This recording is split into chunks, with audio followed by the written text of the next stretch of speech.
Bismillahirrahmanirrahim. Le prophète sallallahu alayhi wa sallam a dit dans un hadith authentique rapporté par l'imam Ahmad ibn Hanbal qu'il allait rester à la direction de cette communauté en tant que prophète, mais en tant que chef d'État. Le propre de l'islam, c'est que c'est une religion à la fois spirituelle et temporelle. C'est ça, c'est-à-dire la religion, elle est venue pour nous enseigner comment vivre sur terre, dans la justice, l'équité, dans le bonheur, etc. Et comment vivre aussi dans l'au-delà, dans le paradis, dans le bonheur, la béatitude, l'éternité. Donc c'est une religion qui, à la fois, a pour objectif de réaliser un projet terrestre et un projet céleste. L'imam Ibn al-Qayyim le dit bien. Le but noble de l'islam, c'est de permettre aux êtres humains de trouver leur bien-être, leur bonheur sur terre et dans l'au-delà. Donc le prophète sallallahu alayhi wa sallam est venu pour les cœurs des gens, pour les soigner, d'accord, pour les esprits, l'intelligence, construire l'intelligence, mais aussi pour les corps, c'est-à-dire nous permettre sur terre de jouir des bonnes choses que Dieu a créées.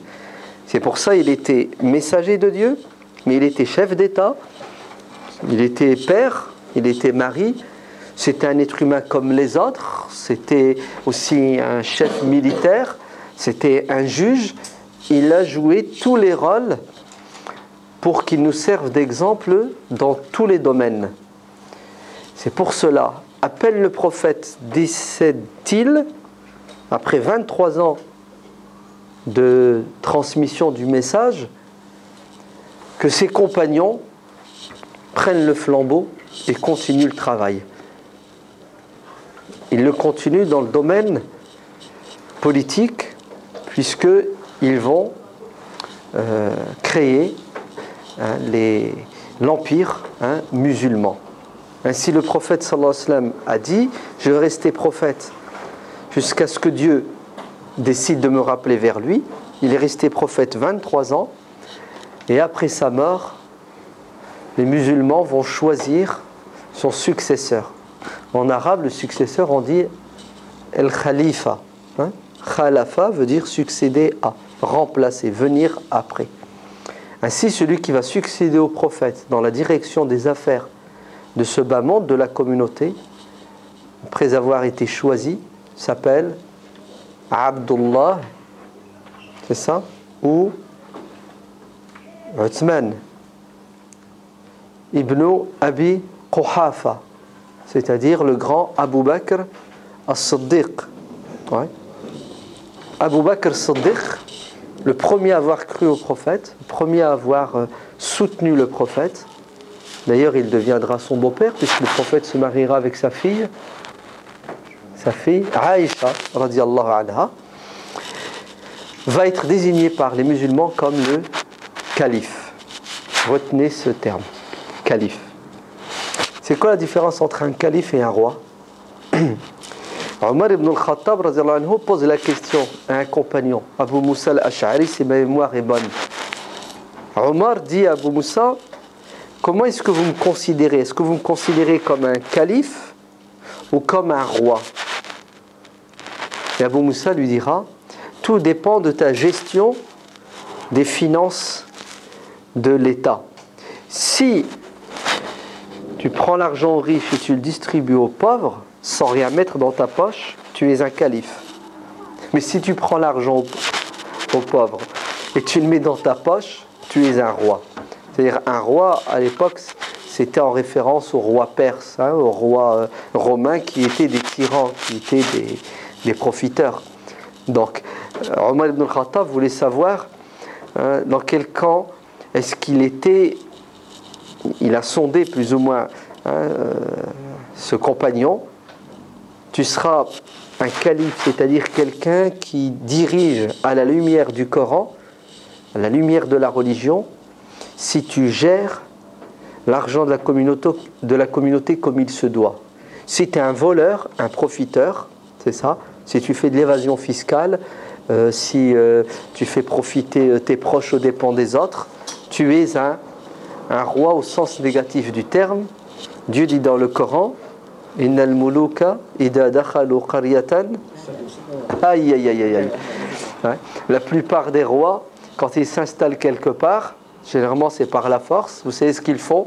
Ils sèment la désolation, la perversion. Ouais. Ils sont là pour se servir et non pas pour servir les gens. Le calife est là pour être au service de la communauté. Vous entendez? Le tyran, le despote, le dictateur est là pour faire des gens des esclaves qui doivent le servir lui. C'est pour cela le prophète sallallahu alayhi wa sallam dit, après que Dieu m'ait rappelé, c'est-à-dire après 23 ans de direction de la communauté, vous allez être dirigé par des califes, dit le prophète. Calife au sens noble du terme, c'est-à-dire des dirigeants justes, des dirigeants impartiaux. Il y aura de l'égalité, d'accord, de la justice dans la communauté. Pendant combien de temps ces califes vont-ils diriger? On a un autre hadith qui vient expliciter celui-ci. Le prophète sallallahu alayhi wa sallam dit El khilafatu ba'di salasoun. Après moi, vous serez dirigé par des califes pendant 30 ans. Ouais, pendant 30 ans. Et effectivement, c'est ce qui va se passer. Quand vous additionnez, alors, c'est pas moi qui vous fera l'histoire des califes, quand vous additionnez la période durant laquelle Abu Bakr a dirigé, Omar, Othman, Ali et obligé de rajouter un cinquième. Il s'appelle Al-Hassan, le fils de Ali ibn Abi Talib. Généralement, en résumé, on dit 4 califes. En fait, ils sont 5. Parce que Ali, le fils de... Pardon, Al-Hassan, le fils de Ali, va diriger pendant 6 mois. Bon, c'est pour ça qu'on l'oublie plus ou moins, parce qu'il n'a pas dirigé longtemps. Mais pendant 6 mois, c'était lui qui dirigeait la communauté. Il a essayé. Ça a été difficile pour lui. Et à la fin, qu'est-ce qu'il a fait? Il a démissionné. Il s'est retiré du pouvoir et il a transmis ses responsabilités à quelqu'un d'autre. Donc, 30 ans de quoi? De khilafa, de califat. C'est clair? Donc, la première période, 23 ans, le prophète, 30 ans de califat. Qu'est-ce qui s'est passé? C'est pas le sujet. Après le califat, dit le hadith, vous allez avoir des rois, moulouk. Vous voyez, c'est plus des califes, des rois. Vous vous souvenez de la définition de Omar ibn al-Khattab, du moins du compagnon? C'est quoi la différence entre un calife et un roi? C'est une des différences, il y en a d'autres. Vous allez avoir des rois. Mais des rois qui n'ont pas que des qualités, qui ont des défauts aussi. L'un de leurs défauts, c'est qu'ils vont vous mordre. Quand quelqu'un vous mord, ça fait mal ou non? Ça fait mal. Des rois qui vont vous mordre, c'est-à-dire des rois qui vont commettre des injustices. Des rois qui, malheureusement, vont trahir, parfois, dans certains domaines, l'islam. L'islam qui interdit de mordre les innocents. Vous allez avoir des rois qui vont être parfois une calamité même pour la communauté. Pendant combien de temps ces rois vont diriger? Pendant des siècles. Alors regardez ce qui va se passer en l'année 41 de l'Hégire. L'année 41. El-Hassan, le fils de Ali, qui vient d'être assassiné, va diriger pendant 6 mois, mais il a en face de lui quelqu'un qui a déjà combattu son père, qui s'appelle Muawiyah. Muawiyah, le fils de Abu Sufyan. Ça vous dit quelque chose, Abu Sufyan? À un moment donné, c'était lui qui dirigeait la Mecque, à l'époque du prophète sallallahu alayhi wa sallam. D'ailleurs, c'était un ennemi juré du prophète. Il va se convertir à l'islam en l'année 8 de l'Hégire, lors de la prise de la Mecque. Et Abu Sufyan va devenir un bon musulman. Son fils aussi va se convertir à l'islam. Il fera même partie des proches du prophète, des scribes. Muawiyah, écoutez bien, va prendre le pouvoir. Il va prendre le pouvoir par la force. Ouais. Et le Hassan, qui est sage, il va mettre l'intérêt de la communauté en avant et il va démissionner. Il va laisser le pouvoir à Muawiyah. Parce que les musulmans se sont entre-déchirés, entre-disputés pour des raisons politiques, pour des raisons de pouvoir.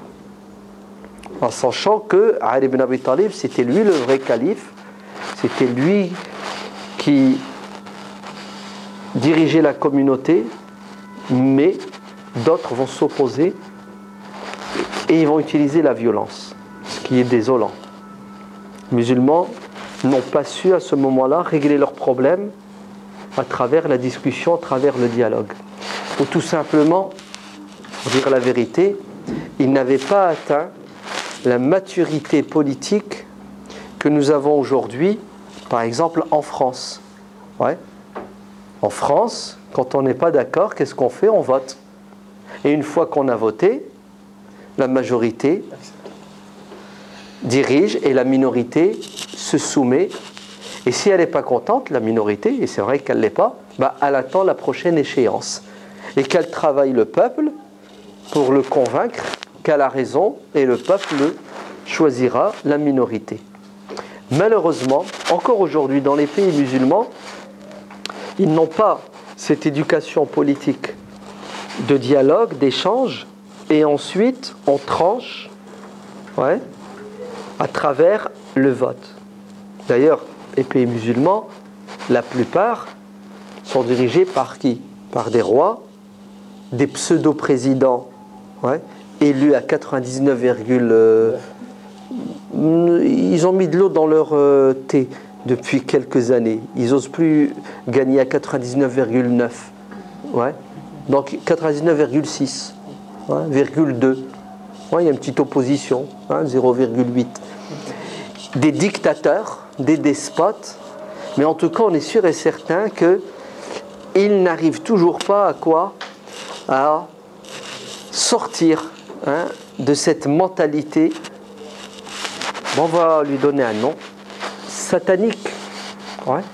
C'est-à-dire, tu penses avoir raison et tout le monde a tort, donc ta raison, tu vas l'imposer aux autres, et s'ils n'en veulent pas, tu vas les forcer, et s'ils ne veulent pas l'avaler, tu vas les éliminer. Et c'est ce que les musulmans vont faire à plusieurs reprises. Que dis-je? C'est ce qu'ils font encore aujourd'hui, non? Regardez, un pays où vous avez eu un vent de liberté, de démocratie qui s'appelle l'Égypte, le peuple a choisi, ça a à peine duré 1 an, coup d'État, et maintenant on impose par la force, par le feu, par le sang, un tyran, un despote, un dictateur, et si jamais vous n'êtes pas content, vous n'êtes pas d'accord, on vous élimine, on vous tue. C'est la réalité amère dans les pays musulmans, et elle ne date pas d'aujourd'hui. C'est un héritage culturel, politique, amer, horrible. D'ailleurs, pour être juste, c'était comme ça aussi chez nous en France, juste après la Révolution. Pourquoi vous croyez que la Révolution, elle s'est faite une révolution rose, c'est ça? Orange? Non, la Révolution s'est faite dans le feu et le sang, et après ça a continué dans le feu et le sang. Il faut attendre à peu près 150 ans pour que ça se tasse, que ça se calme et qu'on accepte le processus électoral. Les musulmans, dans leur grande majorité, n'ont pas encore assimilé, adopté ce processus. Muawiyah va prendre le pouvoir. El Hassan se retire et c'est courageux de sa part, c'est beau. Et d'ailleurs, vous allez avoir du mal à trouver dans l'histoire de l'islam des dirigeants qui démissionnent. Généralement, quand il y en a un qui est au pouvoir, il reste au pouvoir jusqu'à la mort. La seule personne qui est capable de lui retirer le pouvoir, c'est l'ange de la mort.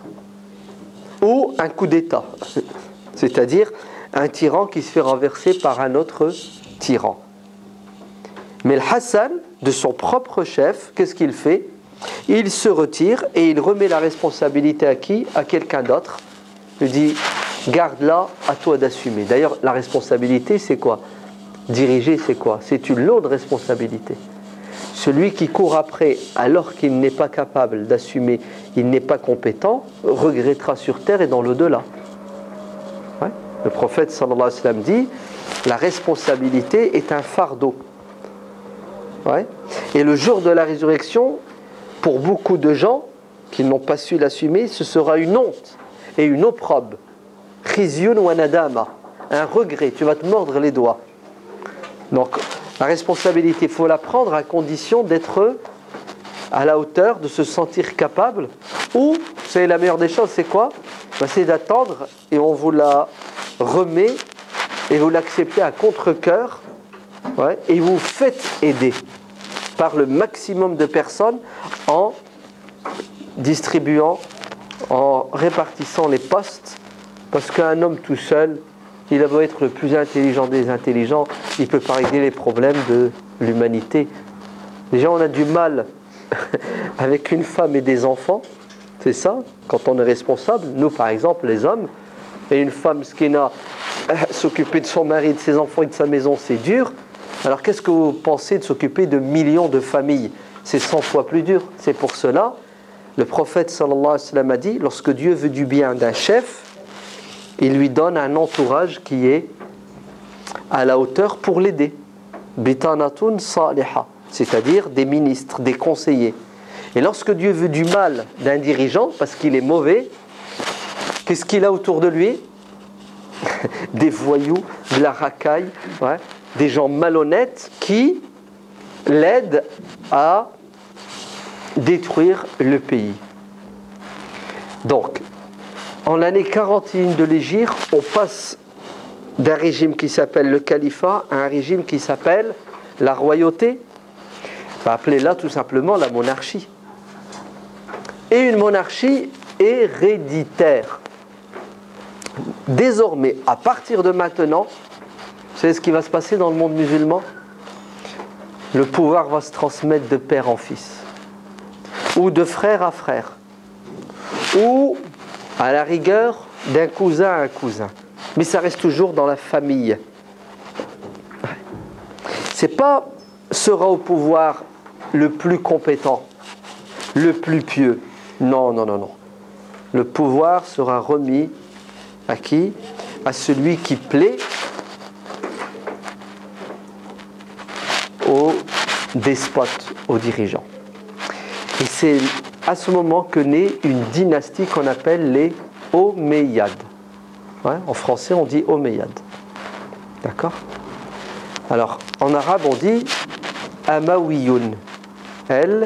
Amawiyoun. Alors, pourquoi est-ce qu'on les appelle Omeyyades? Parce que leur ancêtre, regardez, Muawiyah, son père c'est Abu Sufyan. Abu Sufyan, son père c'est Harb. Harb, son père c'est Umayya. Regardez, Umayya. Ouais. Vous avez compris? Donc, Omeyyades, c'est par rapport à leur ancêtre. Mais comme dans l'histoire de France, on dit bien les carolingiens. Pourquoi on les appelle carolingiens? Très bien. Hein? Charlemagne. Carolingien, Charlemagne. Comment vous arrivez à trouver une... Hein? Parce qu'il ne s'appelait pas Charlemagne. Hein? Il s'appelait comment? Carolus Magnum. Ouais.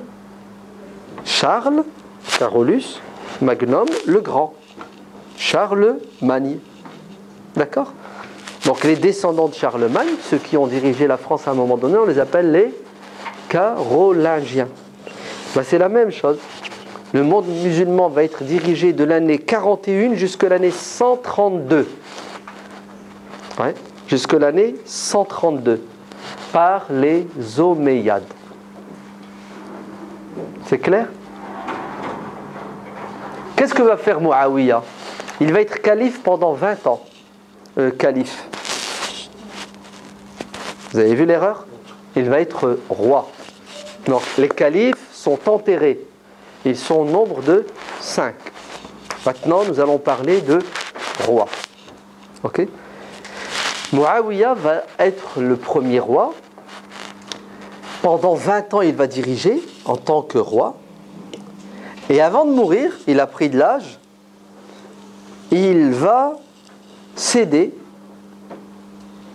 son héritage politique à son fils. C'est un père, il laisse à ses enfants ses meubles, ses maisons, ses voitures. Bah désormais, la communauté musulmane, ouais, les millions d'êtres humains, avec leurs maisons, leurs chameaux, leurs terrains, appartiennent à qui? À un homme, le roi. Et le roi décide à la place de ces gens-là de qui va diriger. Muawiyah, avant de mourir, il fait un testament et il dit: après ma mort, ce sera mon fils Yazid qui dirigera la communauté. Et si seulement il avait fait ça, si seulement il avait dit: après ma mort, ce sera Yazid. Parce qu'entre nous, une fois qu'il meurt, ouais, non, on ne suit pas son testament, on fait ce qu'on veut. Non, vous savez ce que va faire Muawiyah? Il va faire quelque chose qui est vraiment contraire au béaba des règles politiques en islam. Muawiyah va demander aux musulmans de son vivant, ouais, de reconnaître Yazid comme roi. C'est pas qu'il va leur demander et puis il va les laisser choisir. Oui, on est d'accord, on n'est pas d'accord. Non, non, non, vous n'avez pas le choix. Vous allez prêter serment, ça s'appelle el-bay'a en arabe. C'est-à-dire vous allez vous engager. Ouais. Et vous engagez d'abord devant Dieu. Parce qu'on a des hadiths où le prophète sallallahu alayhi wa sallam dit: celui qui prête serment, ouais, on choisit un président. Et le lendemain, tu reviens sur ton choix et tu te rebelles. Vous savez ce que ça veut dire ça en islam? Ça s'appelle de la trahison. Mais tu trahis d'abord ta religion. Tu n'as pas le droit en islam de faire cela. Ouais. Tu as donné ta parole, tu t'es engagé, tu reconnais cette personne comme chef, tu lui as prêté serment, et entre toi et lui un contrat. Toi, tu dois obéissance tant qu'il t'ordonne le bien, et lui, il doit être à ton service. C'est ça le but, hein. Quand tu es responsable, c'est pour servir les gens. Bah, tu n'as pas le droit de trahir. Et si jamais tu trahis, l'enfer direct. Donc Muawiyah, qu'est-ce qu'il fait? Il dit aux gens: vous allez reconnaître mon fils comme roi. Bah, les musulmans, ils disent: mais c'est pas possible, on ne peut pas avoir deux rois. Un corps n'a pas deux têtes. On ne peut pas avoir deux présidents en même temps. Attends de mourir et on lui prêtera serment. Non, non, non, c'est jamais, je ne vous fais pas confiance.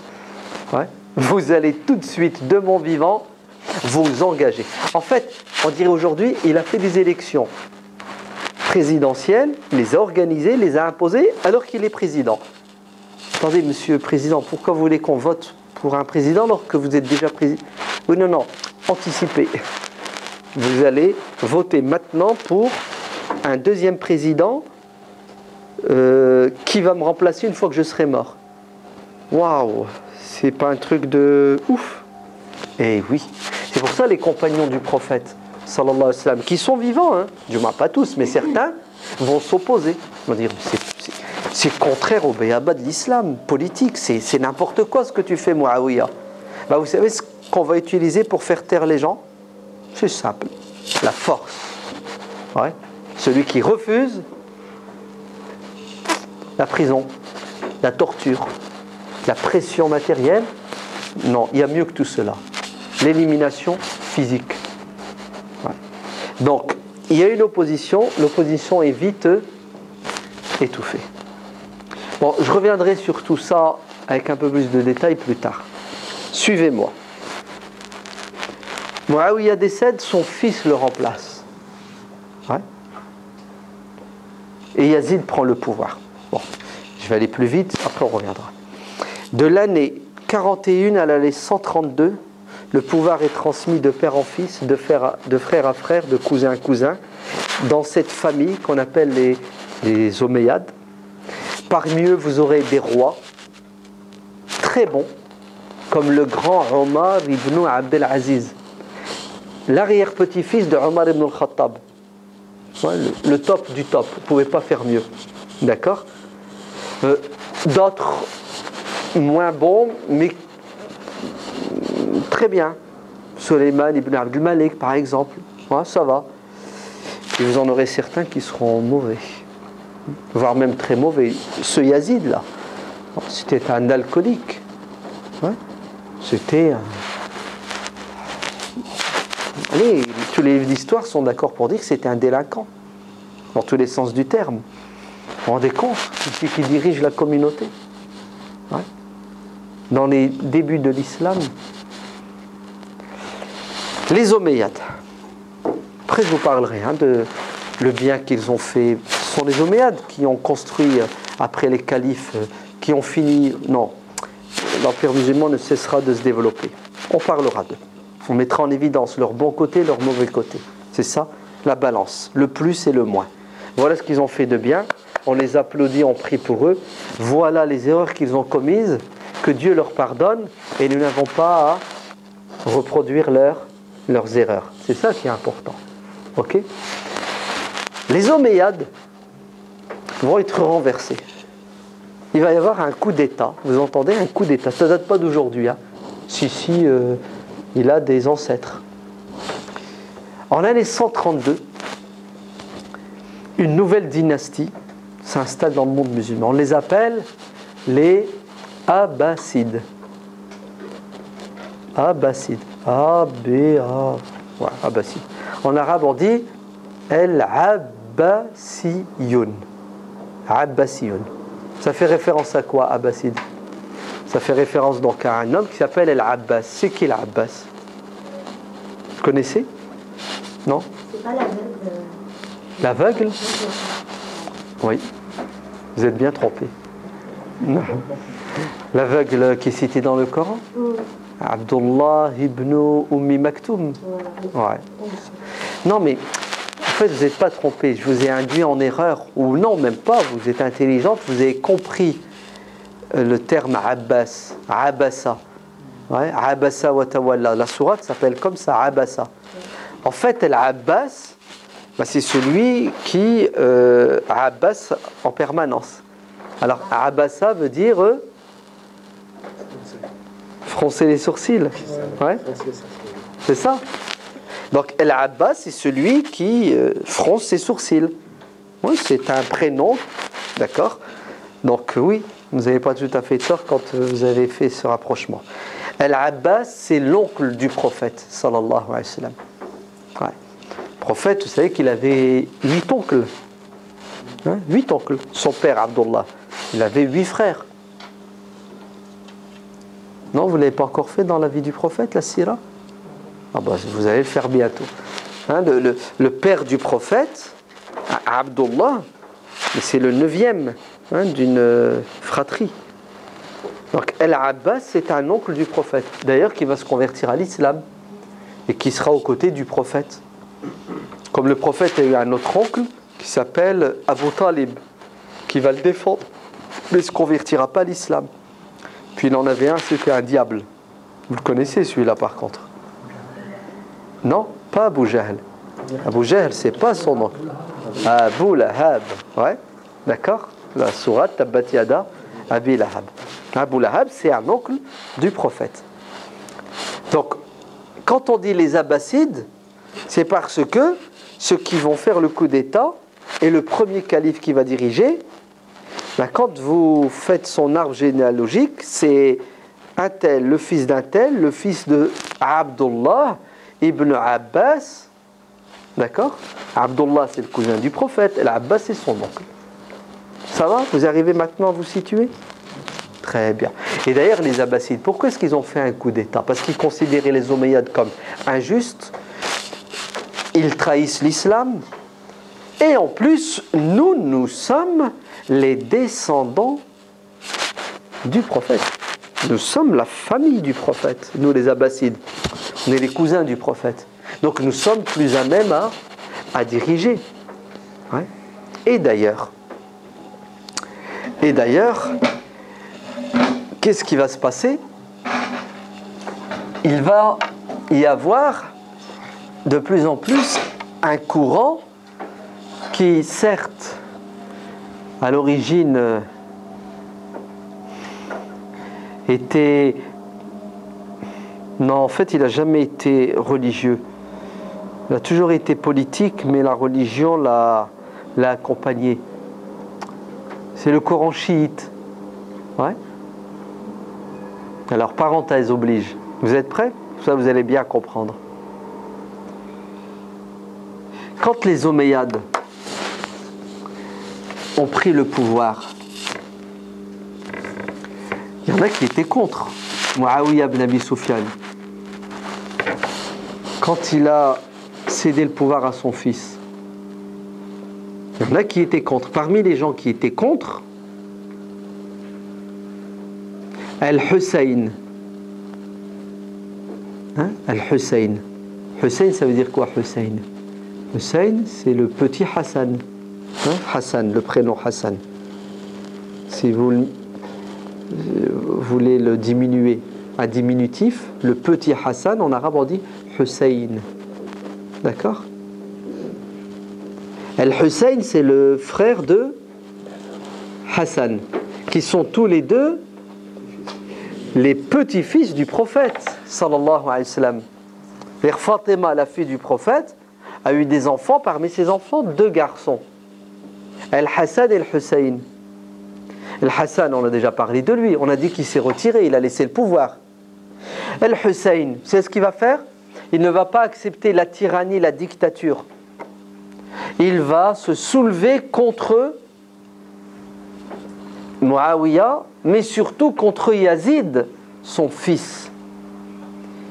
Et d'ailleurs, qu'est-ce qui va lui arriver à Al-Hussein? Il va mourir au champ de bataille en l'année 63 de l'Hégire, dans un endroit qui s'appelle en Irak Karbala. Ouais. Ça va, vous vous souvenez, il y a 3 semaines, on a jeûné. C'était quoi? Le jour de Ashura. C'est ça? Le 10 du mois de Muharram. Le premier mois de l'année lunaire, du calendrier lunaire musulman. C'est le mois de Muharram, le mois sacré. Vous me suivez? Si ça ne va pas, dites-le. Hein. Ouais, n'ayez pas peur. Donc le premier mois du calendrier musulman, c'est le mois de Muharram. C'est ce que ça veut dire Muharram? Mois sacré. Et pendant les 4 mois sacrés du calendrier lunaire musulman, sur 12 mois, il y en a 4, ils sont sacrés. Ils ont un statut spécial. Tu n'as pas le droit de faire la guerre. Vous entendez, hein? Le petit-fils du prophète, Al-Hussein, va être assassiné, tué, pendant quel mois? Le premier mois de l'année du calendrier musulman, qui est un mois sacré. Vous avez vu les rois, les tyrans, les despotes, ils ne respectent, ils s'assoient sur tous les enseignements religieux. Ouais. Ils vont même utiliser la religion pour renforcer leur pouvoir. Vous comprenez? Écoutez, le Hussein, il est tué alors qu'il avait raison de s'opposer à la tyrannie. Lui, le Hussein, il voulait un régime, allez, on va dire le mot, même si ça ne plaît pas certains, tant pis, démocratique. C'est-à-dire, le peuple doit choisir son dirigeant. Et le dirigeant doit avoir des qualités. La compétence et puis l'honnêteté. On ne met pas n'importe qui pour diriger. C'est pas n'importe qui doit faire imam, non? Hein, dans la prière. De même, diriger la communauté, c'est pas n'importe qui. Vous accepteriez de prier derrière un imam? Vous savez que c'est un alcoolique? Vous savez que c'est un pédophile? Vous accepteriez? Non, vous allez dire, bah, attendez, retirez-le. Ben, c'est la même chose. Vous savez, celui qui dirige au niveau politique, si c'est un alcoolique, un pédophile, tout ce que vous voulez, il ne doit pas diriger. Vous savez pourquoi il ne doit pas diriger? Parce que chez nous, musulmans, écoutez bien, celui qui dirige la prière fait un acte religieux. Celui qui est censé pratiquer la justice fait un acte religieux, car la justice est un acte religieux comme la prière. Vous entendez? L'injustice est un péché comme boire de l'alcool. C'est exactement la même chose. Mais les musulmans d'aujourd'hui sont choqués quand un imam alcoolique dirige la prière, si ça existe, admettons, et un tyran, despote, dictateur qui dirige la communauté, ça ne les choque pas. Pire, vous savez quoi? Vous avez même des musulmans qui disent « Oh non, non, non, non, non. Si c'est un alcoolique pédophile qui dirige la communauté, nous devons lui obéir tant qu'il nous laisse faire la prière. » Vous avez compris? On doit lui obéir, on ne doit pas se révolter tant qu'il nous laisse faire la prière. Mais le dictateur, il va vous empêcher de faire la prière? Non. Vous savez ce qu'il va faire? Il va vous aider à faire la prière. Il va vous construire autant de mosquées que vous voulez. Vous voulez quoi pour faire la prière? Des tapis? Vous voulez des imams? Tenez. Parce qu'il sait très bien que vous n'allez jamais vous révolter contre lui, puisque votre religion, d'après lui, et d'après certains musulmans et certains savants musulmans, votre religion vous enseigne que vous devez quoi? Vous devez obéir à celui qui dirige, fût-il le plus pourri, à condition qu'il vous laisse faire la prière. C'est le top, mais ou non? C'est-à-dire, pour le dictateur, il ne pouvait pas trouver mieux que ça. C'est-à-dire, il va commettre l'injustice au nom de quoi? Au nom de la religion, puisque, pourquoi tu te soulèves? Pourquoi tu me critiques? Ta religion, elle a dit, vous faites la prière, je vous laisse faire la prière, donc tu me laisses faire ce que je veux. C'est terrible ou c'est pas terrible? Mais écoutez, il y a des musulmans qui ont compris l'arnaque. Vous savez ce qu'ils vont faire? Ils vont se soulever. Ces musulmans-là vont être réprimés. Le dictateur va utiliser la force. Bon, eux aussi, il faut dire la vérité, ils ont compris qu'il ne laissera pas sa place. Donc il faut l'aider à tomber par terre quand même, ce dictateur. Et ça va être un bras de fer, vous entendez? En permanence entre qui et qui? Entre ceux qui dirigent, qui ne sont pas toujours justes, et une partie du peuple qui rêve de justice et de démocratie. C'est ce que ça veut dire la démocratie. La démocratie, ça veut dire le peuple choisit ses dirigeants. La dictature, c'est le contraire. Un mec impose au peuple sa personne.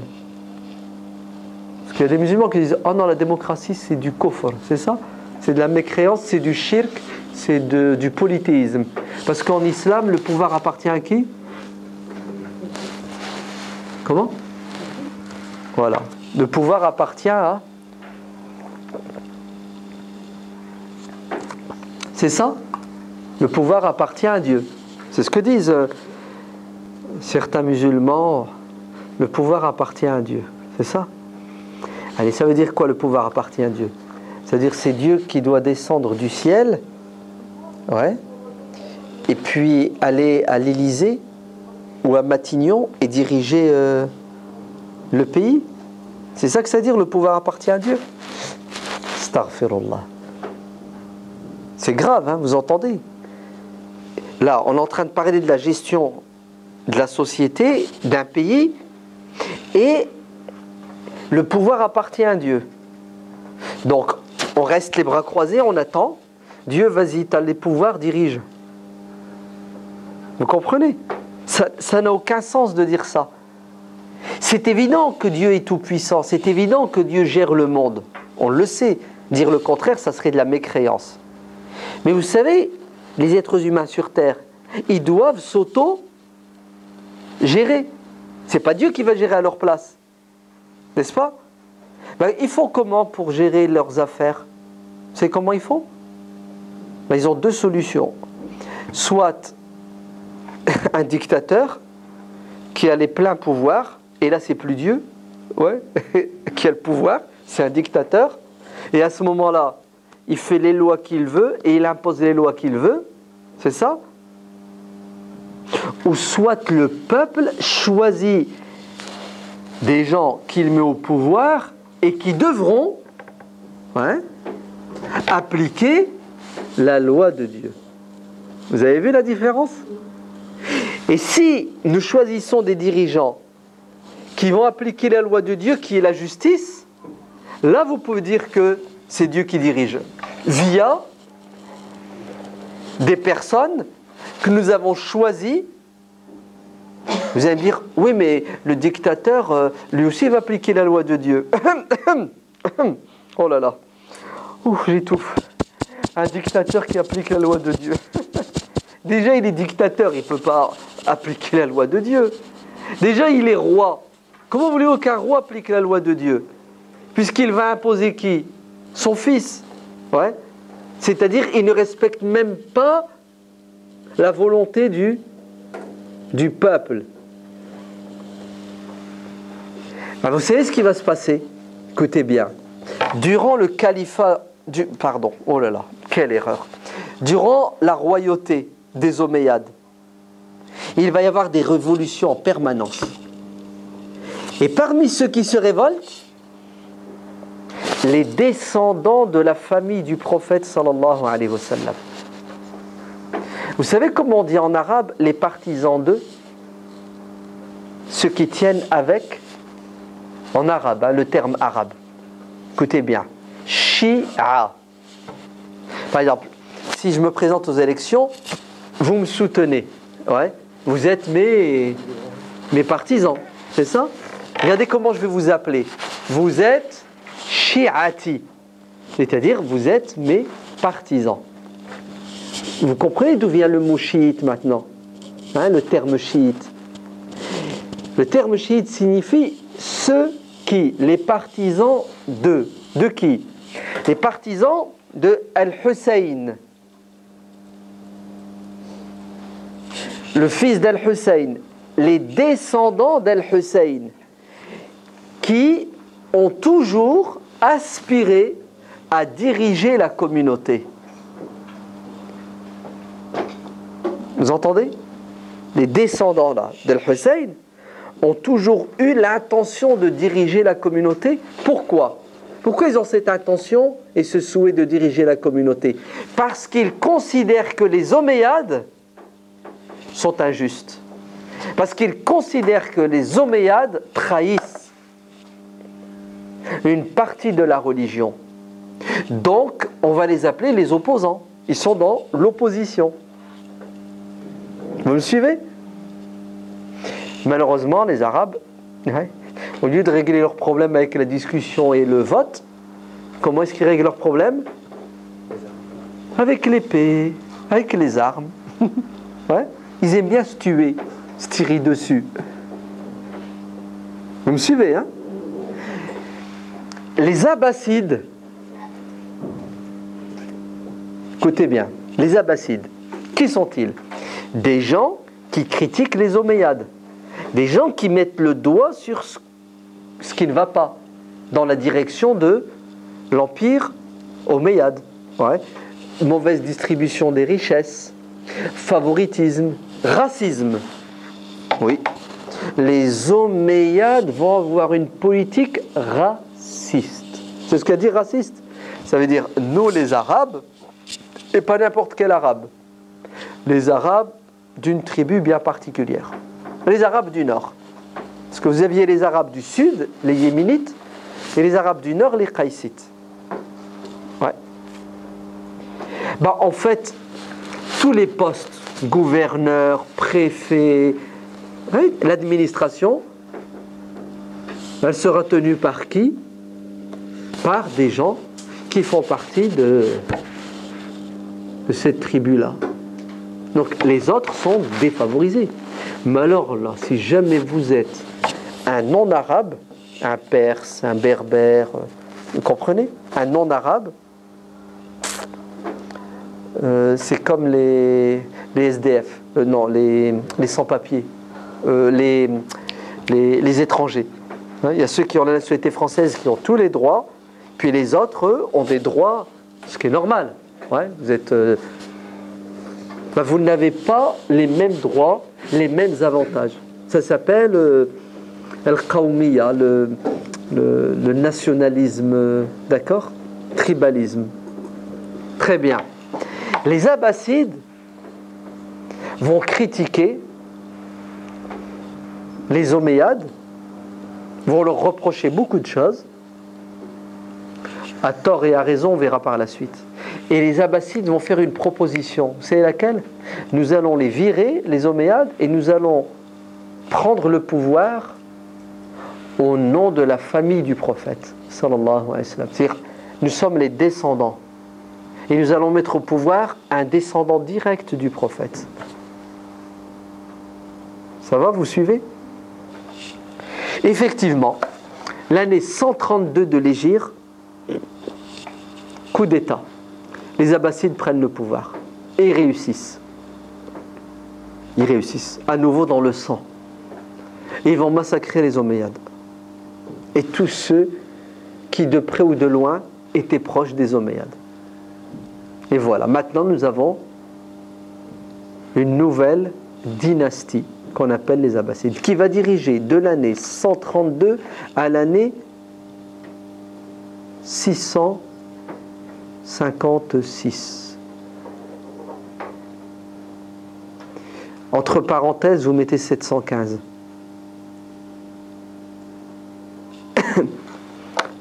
Pourquoi 656? En l'année 656, Bagdad, qui est la capitale de l'empire musulman dirigé par les Abbassides, c'est ça? D'ailleurs, j'ai oublié de vous dire, avant les Abbassides, qui c'est qui dirigeait? Les Omeyyades. Elle était où la capitale des Omeyyades? Oui, vous avez dit Damas? Oui, c'est ça, Damas. Damas, ça vous dit quelque chose, Damas? Vous voyez où c'est Damas? Vous avez déjà vu Damas? Non? Pas en vrai? En virtuel? Damas, c'est très beau, Damas. C'est magnifique, c'est super.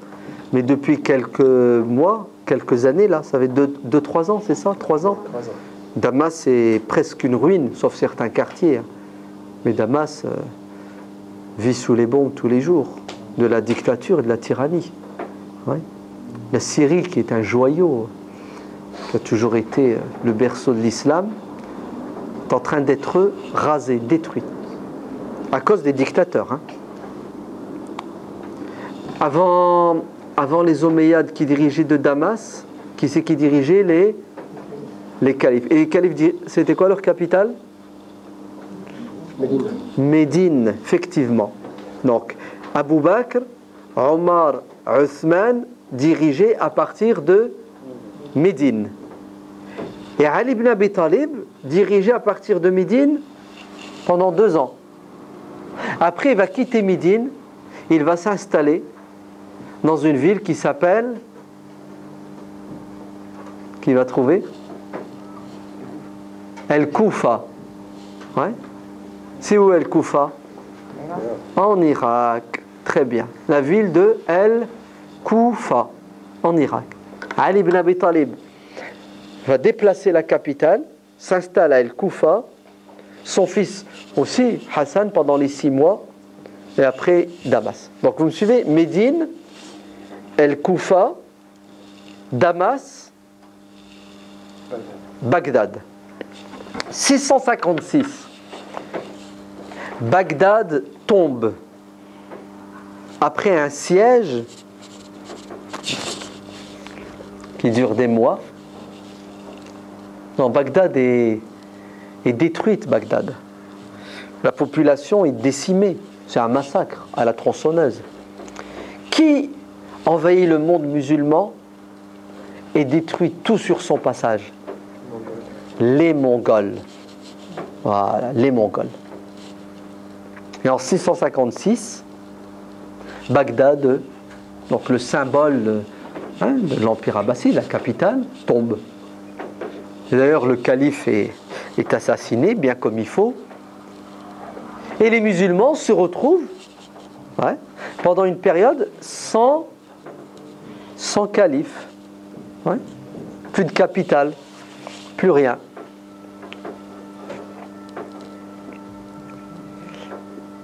Les Mongols vont être arrêtés 2 ans plus tard, en 658. Qui c'est qui les arrête, les Mongols? Ce sont les musulmans égyptiens, l'Égypte. Eh oui. Saif ad-Din Qutuz, Zahir Baybars, ce qu'on appelle les Mamelouks. On parlera, on reviendra sur tout ça en détail. Là, je vous fais juste panorama, frise. 658, 2 ans après la chute de Bagdad, les Mongols sont freinés à Ain Jalut, en Palestine actuelle, en Cisjordanie, à côté de Jénine. Pour la première fois, ça fait 60 ans que les Mongols s'amusent, ils font ce qu'ils veulent, ils tuent par milliers, par centaines de milliers les musulmans, personne n'arrive à les stopper, à les arrêter. Et ils vont rentrer dans un mur qui s'appelle l'armée musulmane d'Égypte, en 658. Et les Abbassides, qui étaient en réanimation, c'est ça, encéphalogramme presque plat, ressurgissent en Égypte. En fait, ils sont pris sous tutelle par les Mamelouks. Mais le calife, entre nous, il ne sert plus à grand chose. Si c'est couper le ruban, d'accord, les cérémonies, faire des invocations le vendredi pour le calife, c'est une tradition. Puis le mec, c'est une marionnette, on est d'accord? Et là, vous savez ce qui va se passer en l'année 715 de l'Hégire? Les Abbassides meurent, disparaissent et sont remplacés cette fois par une autre dynastie qu'on appelle les Ottomans, Al-Uthmaniyun. Ça va les Ottomans, ça vous dit quelque chose? Oui, très bien, les Turcs. Les Ottomans. C'est pourquoi on dit Ottoman. Ottoman, Uthman. Othman, Uthman. Parce que le père fondateur, Uthman ibn Urtugul, Uthman, le fils de Urtugul. C'est de là que vient l'appellation Ottoman. Les Ottomans vont diriger la majeure partie du monde musulman. À partir d'où maintenant la capitale? Ça sera Istanbul. Istanbul. Istanbul. Istanbul. Vous voyez aussi Istanbul? Oui, c'est ça. Istanbul s'appelait Constantinople, la ville de Constantin, l'empereur Constantin. C'était la capitale de l'Empire byzantin. Et Constantinople se trouve à cheval sur 2 continents, le continent européen et le continent asiatique, l'actuelle Turquie. C'est ça? L'Anatolie et l'autre côté, l'Ouest, l'Europe. Et les Ottomans vont diriger, n'est-ce pas? Jusque quand? Jusque 1924. D'accord? 1924. 1924. Après la Deuxième Guerre mondiale. Deuxième Guerre mondiale, c'est 14-18. Pardon, la Première Guerre mondiale. La Première Guerre mondiale, 1914-1918. 6 ans plus tard, 1924, la tête tombe. Vous avez déjà vu un corps? En haut, il y a quoi? Il y a une tête. Qui c'est qui dirige le corps? C'est la tête. Ouais.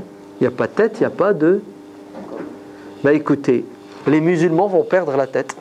Tout simplement. Vous vous souvenez le hadith du début? Si on est à 3, on voyage, il nous faut un chef. Là, on est des centaines de millions et les musulmans n'ont plus de tête. Non, astaghfirullah. Ils vont voir, au lieu d'avoir une tête, ils vont en avoir des dizaines de têtes. Alors imaginez-vous un corps avec 35 têtes. Aujourd'hui, ils sont 50 têtes à peu près. Ouais. Un corps, il y a 50 têtes. Quand il y en a un qui dit blanc, la tête d'à côté, elle dit noir, celle d'à côté, elle dit rouge, vert, jaune. Vous imaginez? Le Coran nous donne l'exemple, il nous dit, imaginez-vous un esclave qui a 2 mètres. Un esclave, il y a 2 mètres. Non.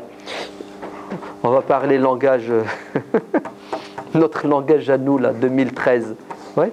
Imaginez-vous un enfant de 6 ans qui a 2 pères. C'est pas dur à s'imaginer, hein, avec le mariage pour tous. Non, avec l'adoption, comment ça s'appelle ouais. Ouais, l'adoption, c'est ça le... Ouais. Ouais. Donc imaginez-vous le gosse, il se réveille un matin, puis il y a 2 papas. Donc 2 papas, il y en a un qui lui dit debout, l'autre il lui dit assis. Il fait quoi le gosse?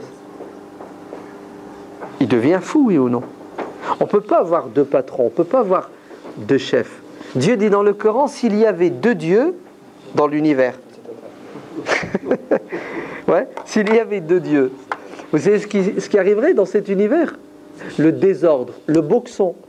Parce qu'il y a un Dieu qui va dire au soleil de briller, et l'autre il va dire au nuage de... Allez, vous entendez, c'est contre les 2 volontés, à un moment donné, elles s'opposent. Eh bien, écoutez, le monde musulman, au lieu d'avoir une direction, va être découpé en morceaux et il va être dirigé, chaque morceau, par un chef. Et subhanallah, l'histoire se répète. Vous entendez? L'histoire se répète. C'est ce qui est arrivé aux musulmans en Espagne. À un moment donné, les musulmans en Espagne, ils étaient unis. Il y avait un chef, les Omeyyades d'ailleurs. Et après, ils vont se diviser. Dans l'année 401 de l'Hégire. Ils vont se diviser, vous entendez? Et la petite péninsule ibérique, vous allez avoir 23 ou 21, non 23 chefs. 23 régions, comme nous en France, c'est les régions. Chaque région a à sa tête non, un calife. Le mec il dit je suis calife. Calife. Alors imaginez-vous, hein, un pays comme la France, 23 présidents. Chaque président, il a des ambitions personnelles. Vous savez ce qu'ils ont fait? Ils se sont entre eux déchirés. Ben, c'est ce qui va arriver à qui? Aux musulmans.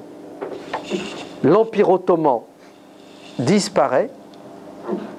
On expliquera plus tard comment il a disparu. Les musulmans sont 100 fois plus divisés. Et maintenant, regardez. Je reviens en arrière. Hein. Je vous rafraîchis la mémoire. Vous êtes prêts? Le prophète sallallahu alayhi wa sallam a dit, on est toujours dans le hadith rapporté par l'imam Ahmed. C'est ça? Le prophète a dit, je vais être prophète jusqu'à ce que Dieu me rappelle. Pendant combien de temps? 23 ans. Après, vous aurez des califes. Pendant combien de temps? 30 ans. Après, vous allez avoir des rois. Ouais, des rois qui vont vous mordre. Des bons, des mauvais, des très bons, des excellents, des très mauvais, des pourris. Ok? Mais j'ai oublié de vous dire, vous savez ces rois, Omeyyades, Abbassides, Ottomans, ouais, ces monarchies-là, quels que soient leurs défauts, écoutez bien, ils avaient un point commun. C'est qu'elles étaient musulmanes, elles n'ont jamais renié l'islam, ces monarchies n'ont jamais remis en cause l'autorité de la religion musulmane. Ouais. même s'ils n'ont pas appliqué l'islam comme il se doit, sachez qu'ils n'étaient pas ennemis hostiles de l'islam. Il faut attendre 1924, avec la disparition de ces rois, pour que maintenant les musulmans soient dirigés par... Donc, regardez la suite du hadith. Après ces rois, vous allez avoir... Donc, on est dans quelle phase? Prophète, calife, roi, la 4e phase. Vous allez avoir... C'est puissant, c'est magnifique, c'est super. Vous allez avoir des despotes, des tyrans. Hukman jabriyan. Eh oui. Jabbaroun. Des tyrans, des despotes, des dictateurs, des pharaons. Vous avez vu la différence avec les rois? Les rois là, de tout à l'heure, là, Abbasides, Omeyyades et Ottomans. C'est vrai que parmi eux, il y avait des gens très injustes. Mais ils n'ont jamais remis en question l'autorité de l'islam. Maintenant, ces despotes, ces tyrans, qui sont, pour beaucoup d'entre eux, injustes, qui transmettent le pouvoir à leurs enfants, à leurs frères, ouais, qui écrasent toute contestation populaire dans le sang. Vous savez, qu'est-ce qu'ils ont de particulier? C'est qu'ils ne reconnaissent pas l'islam. C'est qu'ils sont hostiles à l'islam. En fait, vous savez qu'est-ce qu'ils vont devenir? Qu'est-ce qu'ils sont, ces tyrans? Des laïcs. Eh oui. C'est-à-dire, moi maintenant qui dirige cette portion de l'empire musulman, on l'appelle un pays, hein, c'est ça? Moi là qui dirige. Je ne vais plus diriger au nom du Coran. L'islam ne sera plus la référence. Si dans la Constitution on va l'écrire, la loi musulmane est la source principale, mais en vérité, ouais. Vous savez au nom de quoi je dirige maintenant? Ben, au nom du communisme, au nom du socialisme, au nom de... Vous l'appelez comme vous voulez, vous rajoutez isme à la fin quand même. Ce qui compte, c'est que votre islam, là, vous allez le ranger au placard. Il n'a plus à se mêler des affaires économiques, des affaires politiques. Votre islam, c'est pour la mosquée, la prière, le ramadan. Bon, allez, je vais être gentil avec vous. Le mariage, le divorce, l'héritage. C'est tout. Le reste, je fais ce que je veux. Au nom de quoi? De l'idéologie qui me plaît. Un coup, le mec, il sera athée, communiste, maoïste, c'est ça? Maoïste, nationaliste, panarabiste, bref. Non, mieux. Vous savez qu'est-ce qu'il est capable de faire? Il est capable d'afficher l'islam et de trahir l'islam. Ouais. Ben, c'est ce qui gère et dirige le monde musulman en majorité aujourd'hui. Des tyrans, despotes, hostiles à l'islam, compris de manière globale. Très bien. L'histoire se termine ici? Non. La fin du monde, c'est pas pour maintenant, hein. Vous avez encore le temps. 5e étape. Et la dernière, dans le hadith. Hein. Vous êtes prêts? Je vous rafraîchis la mémoire ou ça va? C'est bon? Interro surprise? Ouais. La prophétie, le califat, les rois, les despotes. 5e étape, le califat. Eh oui, le prophète sallallahu alayhi wa sallam dit, après cette période, ouais, de despotisme non éclairé, vous allez avoir des califes à nouveau.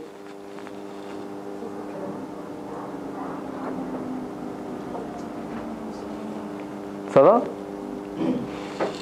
On dirait, je ne suis pas devin, qu'on est dans une phase de transition. Depuis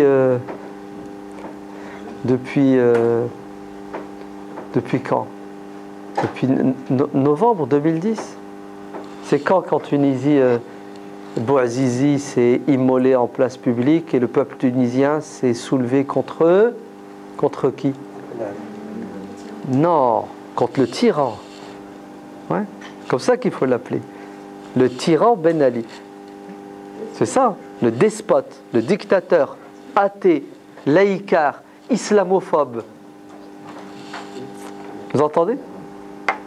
Et les peuples qui sont musulmans, à votre avis, ils veulent être dirigés à l'ombre de quoi? Ils sont musulmans. Ben, à l'ombre de l'islam. Un communiste, il veut être dirigé par quoi? Par le communisme ou bien l'islamisme? Ça serait le comble, ouais. Le peuple chinois, admettons qu'il soit communiste, on veut que dirigé par l'islam. Ben non, c'est un non-sens. T'es communiste, c'est le communisme. T'es capitaliste, ce sera le capitalisme. C'est ça? Ben, les musulmans, logiquement, naturellement, ben, ils veulent vivre dans une société qui est gérée par les principes moraux, éthiques, philosophiques, économiques, politiques de leur religion, l'islam. Logique ou pas logique? Pour ça, il y en a, ils sont choqués. Ah, attention, les islamistes dans les pays musulmans veulent revenir. Alors ils appellent ça la charia. Ouais. Et pourquoi? Ils sont musulmans, vous voulez qu'ils aillent dans quoi? Le satanisme. Hein? C'est terrible quand même. Hein? C'est une reproche qui leur est faite. Ouais, les islamistes sont dangereux parce qu'ils veulent que la société égyptienne soit dirigée par le Coran. Bah oui. Et vous voulez que ça soit dirigé par quoi? Hein? L'Ancien Testament, le Nouveau, le livre vert de Kadhafi, le livre rouge de Mao Tse-tung, ou par quoi vous voulez que les musulmans? C'est incroyable, subhanallah. Et entre nous, vive la démocratie. Laissez-les choisir. Ouais. De quoi? Même pas. Laisse la démocratie. De quoi tu te mêles? Ils sont vaccinés majeurs, ils font ce qu'ils veulent. Non? Et même s'ils choisissent le diable, bah, ils assument. Et le jour où le diable ne leur plaît pas, qu'est-ce qu'ils font? Ils le renversent et le remplacent par un ange. Non.